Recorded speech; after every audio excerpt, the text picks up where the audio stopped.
Well, hello everyone. When we're working in Illustrator and we have produced accurate color wheels on our original template and we know they're correct, our feedback has been that we have produced accurate color wheels, and we need to take a color wheel and we're going to use it for coloring a design or to produce color strategies, then analogous, monochromatic, etc. Then we need to copy and paste that color wheel or drag it and drop it into a new file, a new Illustrator file. So in order to do that, we need to take our selection tool and select the color wheel.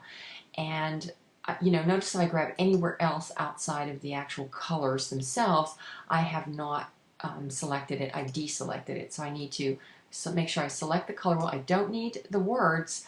I mean, if you want to, that's your choice, but by the primary colors, red, yellow, and blue, we know this is the traditional color wheel. By RGB, red, green, blue, we know this is additive, and by the position of the primary color wheel, cyan, magenta, and yellow, we know that's a subtractive color wheel. So you don't need to use the text if you don't want to.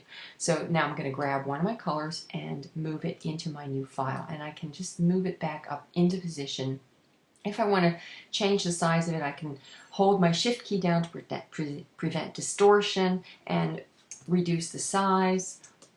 If I let go of the shift key, it's going to distort it, so make sure you don't do that. But I want to go back to my original. I just don't need to reduce that size for now. I just want to show you that extra little tip. Anyhow, here we go. Now notice that the colors are different. What happened? Okay, if I want to select this color, a color in my traditional color wheel up here and check it and compare it, oops, if I click on a color without having deselected my template first, my color wheel, I've changed all the colors divided. I'm going to hit Command Z to go back, take my color or my selection tool, click somewhere else on the file to release those colors. Now I can use my color picker and select the color and then compare it. Well, okay, so that's color 270 at 100% saturation and brightness. This one is changed to color 258 and it's 49% saturation, 63% brightness. This is now a tone of the color. Now, why did those colors completely change? Well, I did some research to find out why that was happening, and the template file being set to document color mode RGB color, so we're going to get pure saturated hue in RGB color mode. CMYK color mode, which is the default setting for Illustrator, adds black in the mix and it just changes the color, reformulates them to a CMYK color mode. So notice here, if I click on this file, okay, oops, let me just get my selection tool. If I check on this file is set to CMYK color.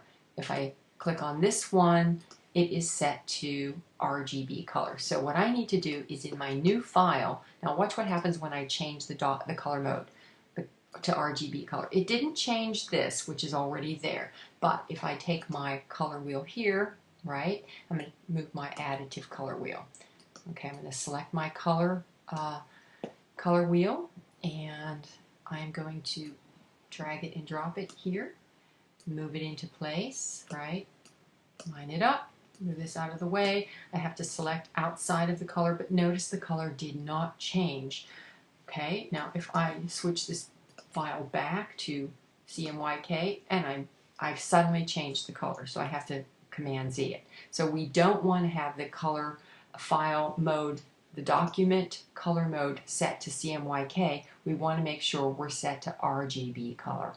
And Illustrator default setting is CMYK, so that means every time you start a new file, you'll have to make sure you go to File, Document Color Mode, and select RGB color. Okay? I hope that helps. Let me know if you have any questions.